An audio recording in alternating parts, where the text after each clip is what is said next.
5ই August আমরা আসলে নতুন করে স্বাধীন হয়েছি। যারা এই গত 15-16 বছর নির্যাতিত হয়েছে, নিপীড়িত হয়েছে, আর যাদের ব্যাংক ব্যালেন্স অক্ষুণ্ণ ছিল, যারা আপোষ করে বিরোধী রাজনীতি করেছে, তাদের কাছে হয়তো এটা স্বাধীনতা মনে হয় না, কারণ তারা সবসময় হয়তো স্বাধীন ছিল, আগের আমলও ছিল, এখনও ছিল। তো তাদের কাছে প্রথম স্বাধীনতাও গুরুত্বপূর্ণ না, দ্বিতীয় স্বাধীনতাও গুরুত্বপূর্ণ, তাদের কাছে হচ্ছে গুরুত্বপূর্ণ লুটপাটের স্বাধীনতা। তো গত 16 বছরের 15 বছরের যে সকল নির্যাতিত মানুষ যারা নির্যাতিত হয়েছে, সেটা বিভিন্ন রাজনৈতিক দলের কর্মী থেকে শুরু করে নেতারা যারা রয়েছেন, সাধারণ মানুষ এবং বিভিন্ন সামাজিক বা ছাত্র আন্দোলনে নিপীড়ন চলেছে। আমরা মনে করি যে গত 16 বছরের এই নির্যাতিত যে পরিবারগুলো রয়েছে, যেই শক্তিগুলো রয়েছে, এই শক্তিগুলো আমাদের সবসময় ঐক্যবদ্ধ থাকা প্রয়োজন। কারণ এই ঐক্যের শক্তির মাধ্যমে আমরা আওয়ামী ফ্যাসিজমকে আসলে প্রতিহত করেছিলাম।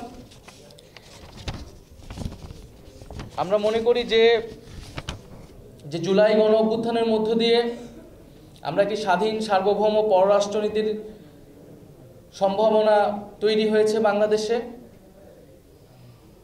এবং বাংলাদেশ একটি ভারসাম্যপূর্ণ মর্যাদাভিত্তিক একটা পররাষ্ট্রনীতি মাধ্যমে পরিচালিত হবে, যেখানে দেশের জাতীয় স্বার্থ এবং জনগণের স্বার্থই প্রধান হিসেবে বিবেচিত হবে। সেই স্বার্থের ভিত্তিতে আমরা যে কোনো দেশের সাথে সম্পর্ক স্থাপন করতে চাই। আমাদের রাষ্ট্রীয় এবং জাতীয় পররাষ্ট্রনীতি আসলে সেই দিকেই হওয়া উচিত।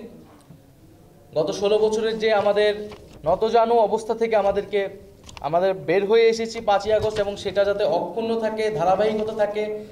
সামনের দিনগুলোতে যেই সরকারে আসুক না কেন, একটা দেশের সরকার পরিবর্তন হয়, কিন্তু পররাষ্ট্রনীতির কিন্তু সহসা পরিবর্তন হয় না, কারণ এটা রাষ্ট্রের সাথে সম্পর্কিত, জনগণের সাথে সম্পর্কিত। কিন্তু আমরা দেখেছি যে আমাদের সরকার পরিবর্তনের সাথে, দলের পরিবর্তনের সাথে আমাদের পররাষ্ট্রনীতিও পরিবর্তন হয়ে যায়। তো আমরা বলবো যে আজকের এই আয়োজন থেকে যে ভারতের সাথে বাংলাদেশের সম্পর্কের ব্যাপারে আমরা এর আগেও স্পষ্ট করেছি যে সমতা, ন্যায্যতা এবং মর্যাদার ভিত্তিতে আমরা যে কোনো দেশের সাথে সম্পর্ক স্থাপন করতে আগ্রহী। ভারত প্রতিবেশী দেশ হিসেবে ভারতের সাথে আমাদের সেই ঐতিহাসিক, সাংস্কৃতিক এবং অর্থনৈতিক সম্পর্ক রয়েছে। আমরা সেটাকে কন্টিনিউ করতে চাই, বাংলাদেশ সেটা কন্টিনিউ করবে, এটা আমাদের প্রত্যাশা থাকবে, কিন্তু অবশ্যই সেটা সমতা এবং ন্যায্যতার ভিত্তিতে।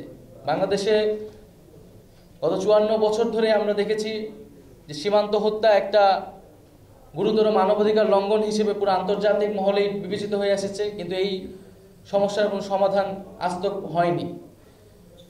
আমরা দেখেছি যে বাংলাদেশের সাথে ভারতের যে নদীর পানি বন্টন নিয়ে বিবাদ রয়েছে, সেখানে বাংলাদেশ ন্যায্য হিস্সা পায় না। তো ভারতকে বাংলাদেশের সাথে যদি সত্যিকার অর্থে একটি বন্ধুত্বপূর্ণ গণতান্ত্রিক সম্পর্ক স্থাপন করতে হয়, তাহলে অবশ্যই বাংলাদেশের যেটা হিস্সা, জনগণের যেটা প্রাপ্য,